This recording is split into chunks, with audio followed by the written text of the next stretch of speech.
Hi guys, it's me again.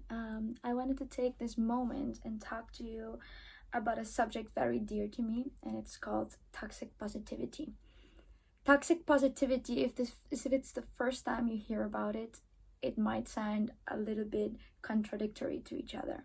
On the one hand, you have positivity and then you have toxic behavior, and you might think, but wait a second, I cannot be toxic if I'm positive, but you actually can.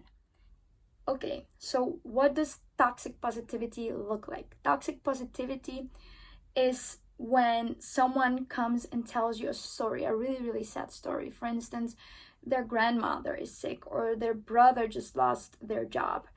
And because you're a very positive person and you want to make them feel better, and maybe you also feel a little bit uncomfortable because you're like, okay, what am I supposed to say? I don't know. Should I hug the person? I don't know if it's a colleague. It might be awkward.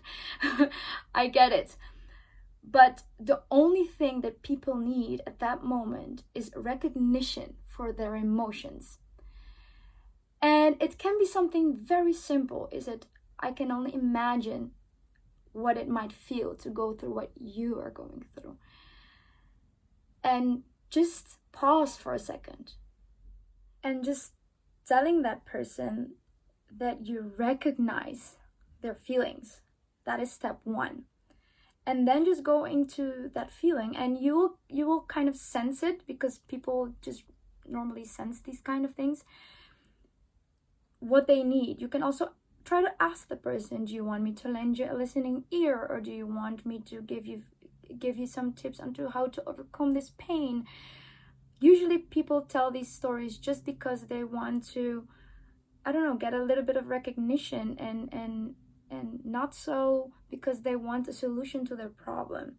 And it's funny because a lot of things that I've read, and I experience it every day with Vic and me, is like I tell him something. I'm like, oh babe, there was this guy in this grocery store and he just talked really bad about me. And then he's like, okay, what do you want me to do? Let's go back. And I'm like, no, I don't want you to do anything. It's just, all I want is recognition.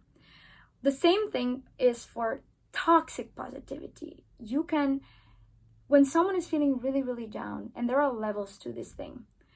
When someone is feeling really, really down, if you tell them, if the person is in a depression, in a very, very deep depression, and tell them, oh, you just want attention, or you shouldn't feel so bad, look at the weather, look how beautiful you are, or you have a wonderful job.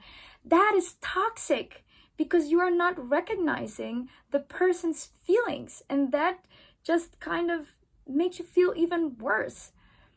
So what I want you to take out of this video is be mindful and be kind with your words, and even if it makes you feel uncomfortable, because I know emotional things is not something, or emotional conversation are not some things that everybody is comfortable doing. But it's better to say nothing and just be like, oh wow, that's a tough one, or even you can even say, I don't know what to say. That is sometimes so much better than just being toxic with your positivity.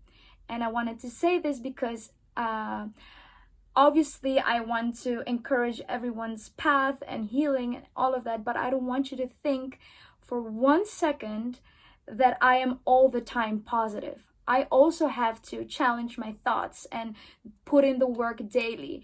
And I just want you to know that, and that nobody is alone in this. Everybody has these struggles. And I just wanted to share that with you very quick. And I hope you have something, that you took on something from this video that you can incorporate in your life.